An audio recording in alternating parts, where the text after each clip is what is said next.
राष्ट्रवादीचे नेते अंकुश काकडे असं बोलले काल की दोन्ही राष्ट्रवादींना एकत्र आणायची एक इच्छा अजितदादांची होती. हे खरं आहे ना, आपण अनेक वेळा पाहतो आणि जनताच अशी एक अजितदादांना किंवा समोर जयंत पाटील असतील ह्या सगळ्यांना अशी सांगत होती किंवा आम्हालासुद्धा सांगायची का तुम्ही आता काही करून एकत्र आलं पाहिजे. जो होता वेळ तो गेला, तुम्ही झाले वेगळे,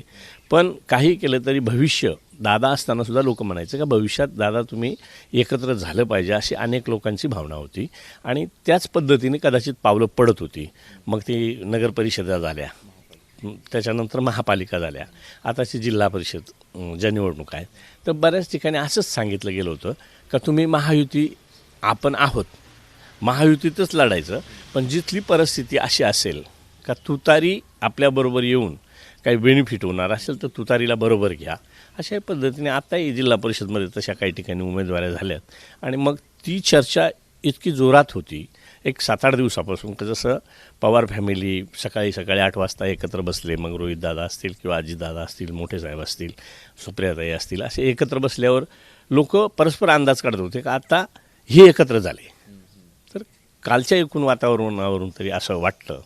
का आता ह्या घटनेनंतर तरी अगदी न सांगता एकत्र येतील अशी अपेक्षा आहे आणि असं वातावरण तयार झालं आहे.